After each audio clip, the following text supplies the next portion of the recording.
설군 테마 예배 오신 여러분들을 진심으로 환영합니다. 아멘. 여러분, 이 영상을 통해서 우리가 인터뷰하는 것들을 살펴봤지만 여러분, 세상 사는 게 쉽나요, 어렵나요? 어렵죠. 신앙생활 하는 거는 쉽나요, 어렵나요? 어렵습니다. 그러면 세상 속에서 신앙생활을 잘 하면서 살아가는 거는 쉽나요, 어렵나요? 때로는 불가능해 보이지 않습니까? 제가 7년 전이었던 것 같아요. 샬롬 청년부를 담당할 때에 담임 목사님께 허락을 받고 3개월 동안, 우리 목사님들은 월요일이 쉬는 날이잖아요. 3개월 동안 총 12번의 직업 체험을 한 적이 있습니다. 월요일마다 이제 12번 간 적이 있는데 우리 청년들이 일하는 곳을 방문해서 12번, 그러니까 월요일 12일을 12일을 같이 일을 해보는 거예요. 어떤 경우에는 일을 할 수 있는 여건이 되어서 같이 일을 하기도 했지만 어떤 경우에는 지켜보기도 했고요. 그렇게 월요일을 활용해서 이제 가본 적이 있습니다. 공장에 가서 이제 일도 해보고 막노동판에 가가지고 이제 흙도 날라보고, 그리고 환경미화원과 함께 같이 가서 음식 쓰레기 치우는 것도 함께 살펴보고, 학교에도 가보고 우유 배달도 해보고 여러 가지 일들을 해봤어요. 해보면서 제가 느낀 게 세상 속에서 살아가는 게 참 힘들다, 쉽지 않구나 라는 것을 깨닫게 되어졌습니다. 여러분, 그 돈 버는 게 쉽나요, 어렵나요? 어렵습니다. 더럽죠? 그렇지 않습니까? 제가 몇 가지 일들은 새벽에 일찍 일어나서 나가야 되는 일들이었기 때문에 새벽 3시에 일어나서 같이 나가기도 했는데, 어쩌면 제가 새벽 예배를 4시 20분에 일어나서 교회에 늘 나오는데 그것보다 훨씬 이른 시간부터 일하는 지체들도 보게 되어졌고요. 공장에서 일할 때는 이런 생각이 들었습니다. 야, 이 무한 반복되는 이 일을 하면서 어떠한 의미를 느끼면서 일을 할 수 있을까? 참 별의별 생각이 다 들었어요. 계속 똑같은 일을 계속 하는데 이게 육체가 힘든 것보다 이 일을 계속 하면서 나는 어떤 보람을 느낄 수 있을까? 돈 버는 것 외에는 어떤 보람을 느낄 수 있을까? 등등 여러 가지 생각들을 많이 하게 되어졌습니다. 목회도 쉽지가 않는데 세상 속에서 살아가는 것도 쉽지 않는 것 같아요. 저는 그 직업 체험을 12번 하면서 나는 온실 속의 화초구나, 교회에서 사역하는 게 훨씬 편하구나, 이런 생각들을 하게 되어졌습니다. 세상은요, 어마어마한 폭풍우가 몰아칩니다. 깜빡하면 그리스도인의 정체성을 잃어버리고 세상 사람들하고 똑같이 사고하고 말하면서 살아갈 수 있습니다. 제가 우유를 경산에서 새벽 3시 반인가 공장에서 실어가지고 포항 전역에 있는 대리점에 또 빵집에 우유를 배달하는 지체와 같이 새벽 3시에 만나서 우유 배달을 하고 돌아온 적이 있습니다. 한 오전 11시경 되니까 이제 경산에 다시 돌아오게 되어졌는데, 여러 대리점에 이제 납품을 하는 거예요. 이제 배달을 해주는 겁니다. 그런데 어느 대리점에 갔는데 우유를 내리자마자 그 대리점 사장님이 욕을 하기 시작하는데요. 이게 처음부터 끝까지 욕이 안 들어가면 모든 문장이 완성이 안 돼요. 네. 그런데 깜짝 놀란 것은 그분이 포항의 어느 교회 안수 집사님이라는 거예요. 그 제가 완전 황당했습니다. 황당했어요. 세상 속에서 살아가면 그런 욕을 막 먹으면서 일을 하더라도 어떻게 해요? 참아야 돼요, 안 참아야 돼요? 참아야 되죠. 쉽지 않습니다. 제가 이런 생각했어요. 이렇게 돈 벌어서 헌금하고 이렇게 돈 벌어서 소그룹원들 밥 사주고 하는 거구나, 그렇게 생각하니까 마음이 짠하더라고요. 여러분, 옛날 어른들은 아마 그런 생각할 거예요. 야, 그래도 너희들은 배가 고프냐, 신앙생활하기 편하지, 이렇게 생각하실 수 있어요. 그런데 여러분, 그게 틀린 이야기는 아닌데 옛날에는요, 교회 다니는 사람이나 안 다니는 사람이나 다 배가 고팠거든요. 근데 지금은요, 이런 생각 안 들어요? 나 이렇게 살아도 되나? 나 이렇게 멍청하게 살아도 되나? 나 이렇게 진실하게 살아도 되나? 나도 좀 줄 서고 나도 좀 좀 편법을 쓰고 그렇게 하면서 살아가야 되는 것 아니냐, 이렇게 살면 나 망하는 것 아니냐, 이런 생각이 우리에게 계속 들죠. 그래서 여러분, 어쩌면 요즘 신앙생활 하는 게 더 힘들 수 있을 것 같다라는 생각을 합니다. 그런데 아담이 범죄한 이후로 우리가 신앙생활을 하기에 편했던 시절은 사실은 없어요. 항상 힘들었죠. 오늘 본문의 배경이 되어지는 이 히브리서의 독자들도 마찬가지였습니다. 이 초대교회 성도들에게 어떠한 일이 일어났냐면요, 당시에 로마 제국의 지배 아래 있었던 이 초대교회 성도들에게 엄청난 박해가 찾아오게 되어집니다. 로마 제국에는 공식적으로 인정하는 종교에 대해서는 로마 제국이 보호를 해줬지만, 그렇지 않는 종교에서는 보호를 해주지 않았고 핍박을 했죠. 그런데 이 정식 종교 중에 하나가 뭐냐면 유대교였어요. 그런데 기독교는 예수님을 믿는 기독교는 정식 종교가 아니었습니다. 네, 여러분, 64년 7월 18일에서 19일로 넘어가는 그 깊은 새벽에 로마시에서 화재가 발생하게 되어집니다. 로마시 북서쪽에 있는 곳에서 화재가 발생하는데, 이 화재로 말미암아 로마시의 행정구역 14개 중에서 10개의 구역이 소실이 되어집니다. 로마의 모든 집들은 다닥다닥 붙어 있었기 때문에 화재가 일어나면 쉽게 번졌거든요. 그래서 가족들이 죽어가고 자신들의 모든 재산을 다 잃어버리게 되어집니다. 여러분, 이때 로마 시민들의 분노는 정말 하늘 끝까지 차올랐습니다. 당연히 이 화재의 책임이 누구에게 있는지 자신들의 분노를 쏟아부을 대상을 찾았죠. 가장 먼저 의심을 받았던 사람은 로마의 황제 네로 황제였습니다. 왜냐하면 네로 황제가 황제로 등극하면서 그 낙후되어진 오래된 로마 도시를 재개발하고 싶었거든요. 그런데 반대가 있어서 재개발하지를 못했습니다. 그래서 혹시 네로가 불을 지른 것이 아닌가라고 의심하기 시작했죠. 네로는 이 반대 민심을 다시 되돌리기 위해서 화재의 원인이 되어지는 누군가를 지목해야만 했습니다. 그게 바로 기독교인이었어요. 그때부터 기독교인에게 박해가 시작되어집니다. 그 유명한 네로 박해입니다. 이 네로 박해는요, 로마시 안에서 일어나게 되어지는데 엄청난 박해가 일어나게 되어집니다. 여러분, 기독교인들을 붙잡아서 예수님을 믿는다라고 하면 어떻게 하냐면요, 정말 오만 박해를 다 했는데, 여러분들이 잘 알다시피 원형 경기장에서 사자의 밥이 되는 것은 당연하고요, 그들 장대에 높이 달아서 불에 태워서 죽이는 화형을 하기도 했고, 또 자신들의 그 고난에도 박해에도 배교하지 않으면 자녀와 부모님을 데리고 와서 사냥개를 풀어서 그 자녀와 부모가 죽어가는 모습을 보게 만들었어요. 엄청난 박해가 찾아왔죠.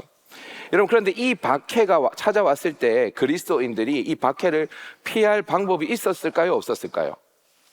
있었을까요? 없었을까요? 있었습니다. 예수님을 부인하면 됩니다. 예수님을 버리면 돼요. 예수님 모른다고 하면 됩니다. 여러분, 그 당시에 유대교는 로마 제국의 정식 종교였기 때문에 박해가 없었죠. 대부분의 로마의 기독교인들은 어떤 사람들이냐면 과거 유대교인이었던 사람들이 복음을 듣고 개종한 사람들입니다. 그러니까 작년에 믿었던 유대교로 다시 돌아가면 그러면 박해를 피할 수 있습니다. 여러분, 우리도 신앙생활을 하는 게 쉽지 않는데, 여러분, 우리가 쉽게 살아갈 수 있는 방법이 있습니다. 그게 뭐냐면 예수님을 나의 삶 전반에 부인하는 것입니다. 여러분, 아까 우리 인터뷰 영상을 보니까 그 직장 생활 하면서 누군가를 막 미워하는데 죽이고 싶을 정도로 막 밉다 그랬잖아요. 그럼 미워하면 돼요. 그냥 그렇게 욕하고 살면 돼요. 그러면 불편한 게 없잖아요. 그런데 우리는 왜 힘드냐면 그런 마음 가지면 안 되고 그 영혼도 사랑해야 된다는 것을 알기 때문에 힘들거든요. 그렇죠? 근데 예수님을 나의 삶 전반에 다 버려버리면 그러면 간단하게 우리는 쉽게 살아갈 수 있습니다. 요리조리 눈치를 보고 대세를 쫓아서 좋은 게 좋다고 하면서 살아갈 수도 있습니다. 그런데요, 여러분, 이런 우리들에게, 또한 초대교회 성도들에게 히브리서 기자는 이렇게 이야기를 합니다. 저를 한번 따라해 봅시다. 예수를 바라보자. 누구를 바라보라고요? 예수를 바라보자. 예수 때문에 지금 고난을 당하는데 예수를 바라보래요. 여러분, 고난을 피할 수 있는 방법은 예수를 부인하는 것입니다. 예수를 바라보지 않는 것입니다. 그런데 지금 히브리서 기자는 예수를 바라보라고 이야기를 하고 있습니다. 여러분, 고난 앞에서 우리는 두 가지 선택을 할 수 있는데요.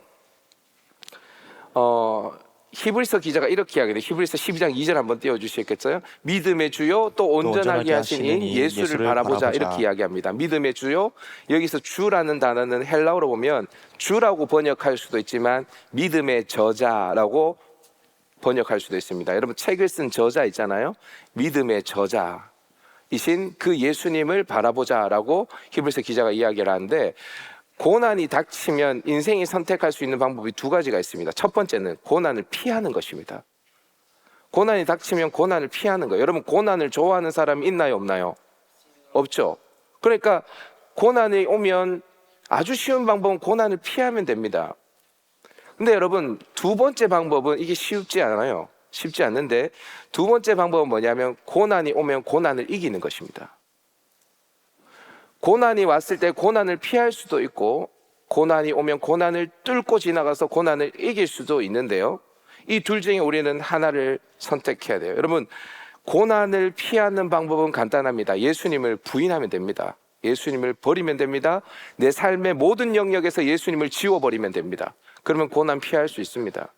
그런데 여러분, 고난을 이길 수 있는 방법도 딱 한 가지인데, 그것은 뭐냐? 예수님을 바라보는 것입니다. 예수님을 버리느냐, 예수님을 바라보느냐, 우리의 인생의 싸움은 이 싸움입니다. 근데 여러분, 히브리서를 보면요, 고난을 피하는 방법을 우리에게 가르쳐 주는 것이 아니라 고난을 이길 수 있는 방법을 우리에게 제시합니다. 그래서 처음부터 끝까지 다 예수님 이야기입니다. 히브리서는 한번 읽어보십시오. 히브리서를. 히브리서 1장 1절을 보면 바로 인사말 같은 거 없이 바로 이렇게 시작합니다.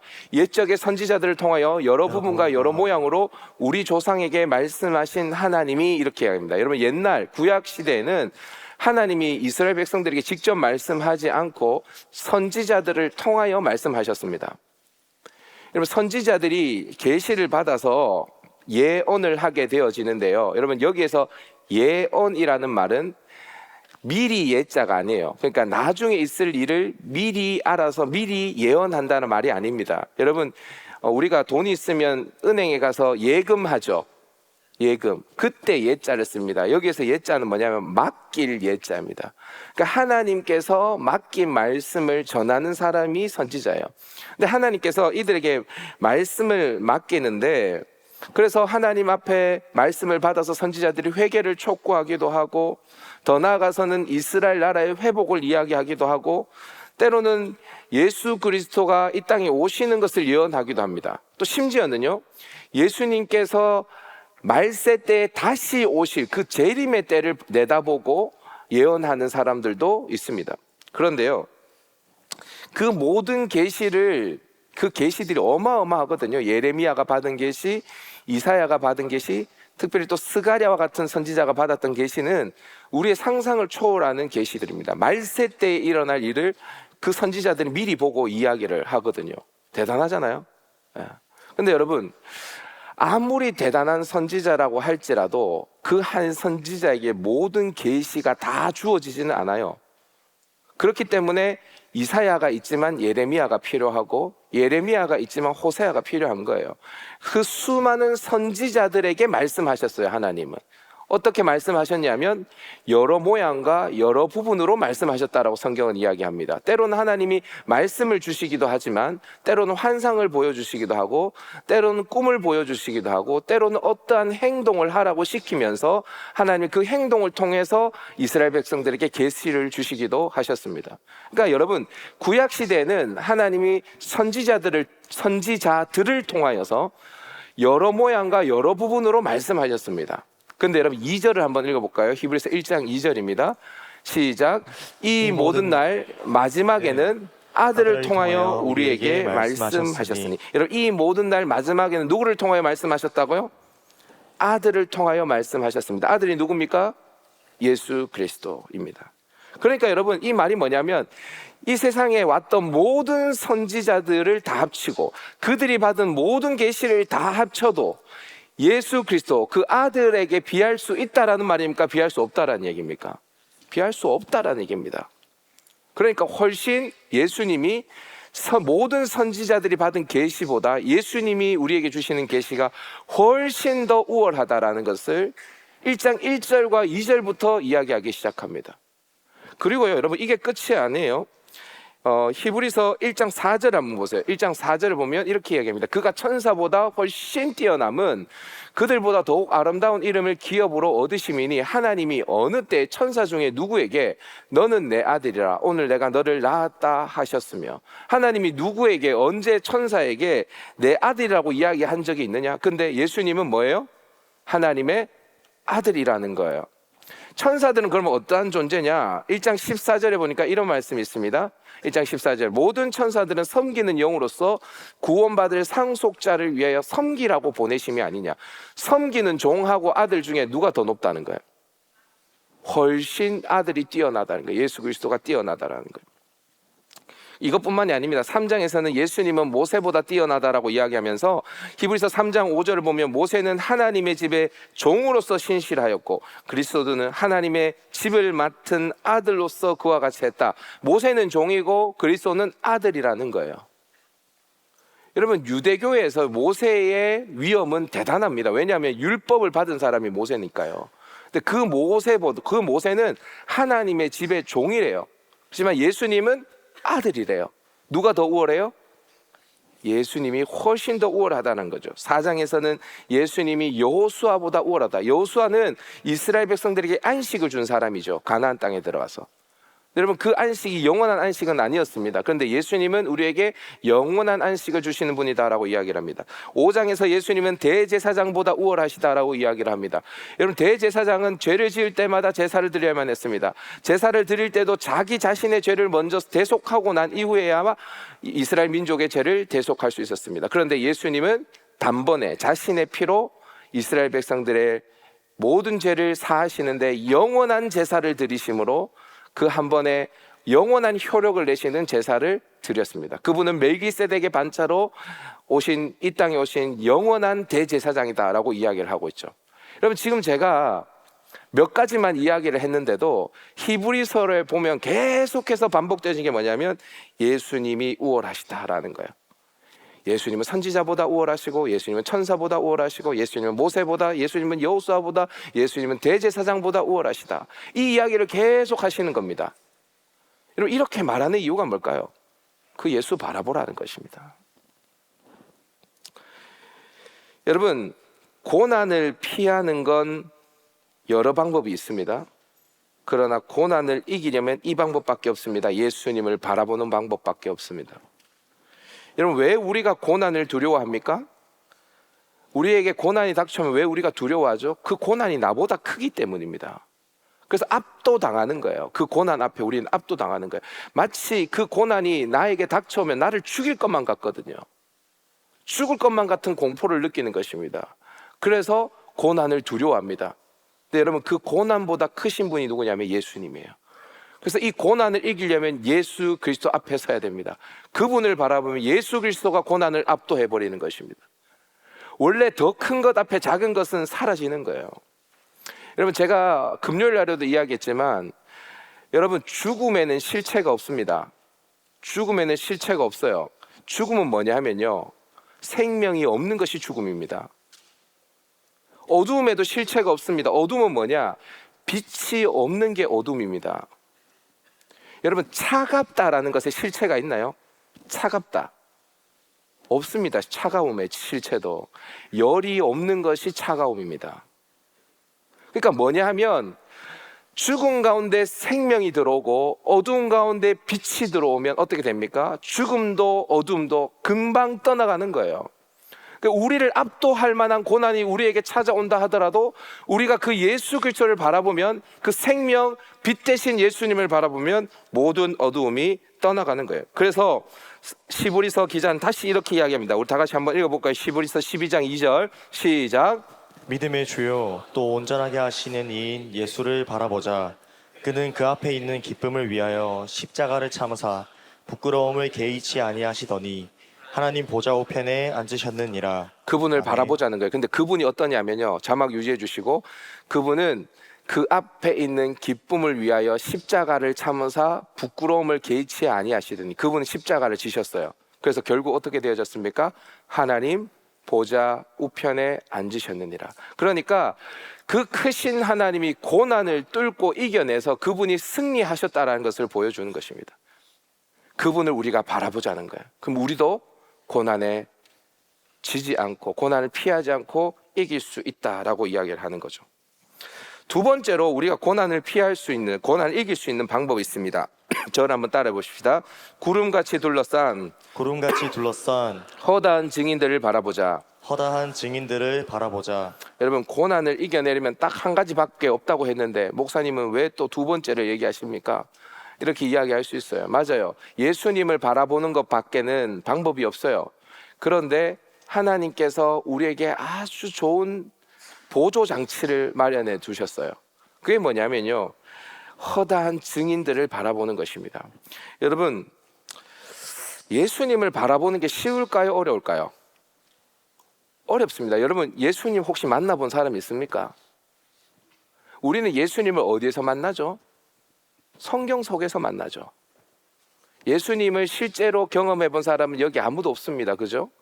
성경 속에서 예수님이 이런 분이시구나. 물론 그 말씀이 살아 움직이기 때문에 예수님이 어떤 분이신지 더 실감나게 생동감 있게 우리는 느끼고 살아가지만 내 옆에 있지는 않잖아요. 이 말이 좀 어떻게 들릴지 모르겠지만 실제로 내 옆에 있지는 않잖아요. 그렇기 때문에 우리는 예수님을 믿음의 눈으로 계속 바라봐야 해요. 근데요, 예수님이 내 옆에 있지는 않지만 예수님을 닮은 사람들이 내 옆에 있거든요. 그 사람들을 우리가 바라보는 것입니다. 그 믿음의 선배들을 바라보는 것입니다. 오늘 히브리서 12장 1절을 보면 이렇게 이야기합니다. 이러므로 우리에게 구름같이 둘러싼 허다한 증인들이 있으니 라고 이야기합니다. 이러므로 우리에게 구름같이 둘러싼 허다한 증인들이 있다라고 이야기합니다. 12장 1절이 이러므로로 시작하기 때문에 12장은 11장과 함께 읽어야 되겠죠. 11장은 믿음의 장이라고도 불리고요, 거기에는 16명의 믿음의 선진들이 기록되어져 있고 믿음으로라는 단어가 21번이 반복되어지고 있습니다. 그래서 히브리서 11장은 믿음의 장이라고도 불리고 믿음의 전당이라고도 불리죠. 거기에는 수많은 믿음의 선진들이 기록되어 있습니다. 믿음으로 에녹은, 믿음으로 노아는, 믿음으로 아브라함은, 믿음으로 반복해서 이야기를 합니다. 이들은 다 믿음을 가지고 고난 앞에 피하는 인생이 아니라 하나님을 바라보고 또 하나님의 약속을 바라보고 하나님이 지으실 터가 있는 성을 바라보고 그 믿음으로 살아내서 고난을 이겨낸 인생들이었습니다. 이런 믿음의 조상이라고 불리는 아브라함, 또 출애굽의 지도자 모세, 300용사로 미디안 군대를 물리친 기도원, 정말 대단한 사람들 아닙니까? 우리가 예수님을 바라보는 게 힘들까봐 예수님을 바라봤던 사람들을 우리에게 이 땅에 보내주셨어요. 그들을 바라보는 것입니다. 이분이 이렇게 사셨지. 여러분, 지난 새벽에, 주중에 새벽에 제가 이걸 어떻게 설명을 할까 여러분들에게 고민을 하는데, 우리 부목사님 중에 한 분이 설교를 하시는데 제가 이렇게 설명하면 되겠다고 그 목사님한테 허락을 받고 지금 여러분들한테 설명을 해드릴게요. 여러분, 옛날에 학창 시절에, 중학생 때, 고등학교 시절에 체육 시간이 되어지면 이렇게 선생님이 이렇게 오와 열을 맞춰서 체조를 해야 할 때나 이럴 때 보면 한 사람을 지목해서 뭐라고 이야기합니다. 뭐라고 이야기하죠? 기준, 이렇게 이야기합니다. 그러면 양팔 간격 좌우로 나란히, 그러면 이제 쫙 이렇게 해서 오와 열을 맞추죠. 기준을 딱 설정해 놓고 난 다음에 그 사람을 기준으로 해서 모든 사람들이 오와 열을 맞춥니다. 근데 여러분, 저 맨 끝에 있는 사람은 기준이 보일까요? 안 보일까요? 잘 안 보입니다. 그래서 어떻게 하면 됩니까? 앞에 있는 사람 뒤통수 바라보고 옆에 있는 사람 어깨 바라보면 오와 열이 맞춰집니다. 모든 사람이 기준을 중심으로 앞에 있는 사람의 뒤통수를 바라보면 결국 기준을 향해 정렬이 되어지죠. 그러니까 우리가 기준을 바라보기가 힘들기 때문에 하나님께서 내 앞에 기준을 바라보고 있는 어떤 사람을 두셨어요. 그 사람을 우리가 바라보자는 거예요. 또 여러분, 사도 바울이 이렇게 이야기해요. 너희는 나를 본받는 자가 되라, 이렇게 이야기합니다. 좀 건방져 보이지 않습니까? 그렇지 않나요? 만약에 여러분들의 사역자가 우리 김준혁 전도사님이 우리 혁군 지체들한테 너희는 나를 본받으라, 비웃지 마라, 최혜인 비웃지 마라. 김준혁 전도사님 최혜인 비웃었어요 지금. 네. 네.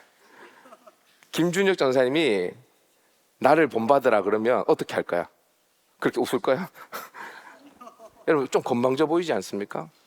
그렇지 않나요? 근데 여러분 왜 바울이 나를 본받으라고 하냐면요, 자기를 본받으라는 게 아니라 내가 지금 예수를 향해 있으니 너도 나를 본받고 예수를 향하라는 말이에요. 우리 다 기준을 향해서 정렬하자라는 이야기입니다.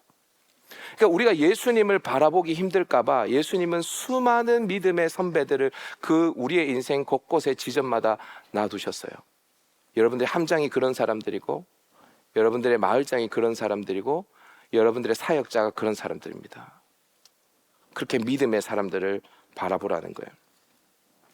혹시 여러분들은 이런 믿음의 선배가 있나요?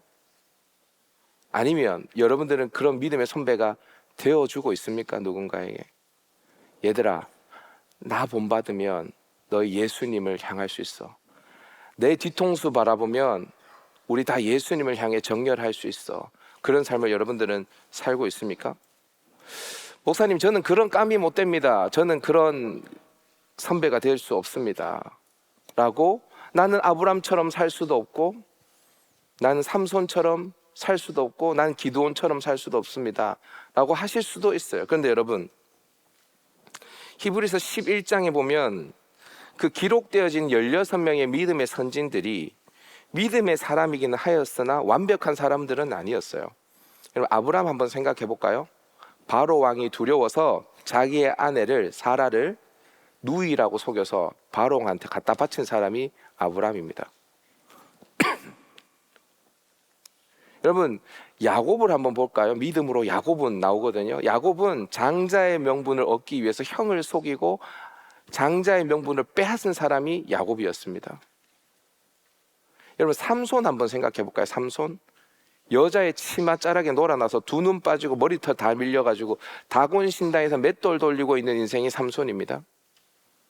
다 나온다고요, 믿음의 선진들의 이름에. 라합요, 기생이었습니다. 입다요, 불량배였습니다. 완벽한 인생이 아니에요. 그런데 그들이 완벽한 인생은 아니었지만, 그러면 하나님 왜 히브리서 11장에 그들의 이름을 적어놨습니까? 그들은 믿음을 따라 살았거든요. 하나님을 그래도 바라봤거든요. 그래서 히브리서 11장에 쭉 기록되어진 거죠.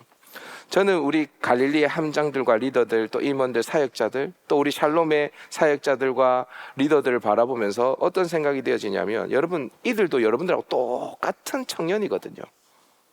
이들이 여러분들을 섬깁니다. 여러분, 섬겨요.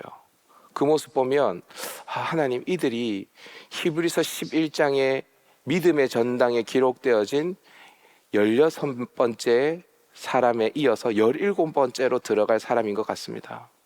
하나님, 이들을 불쌍히 여기시고 이들을 기억해 주세요 라고 하나님 앞에 기도가 되어집니다.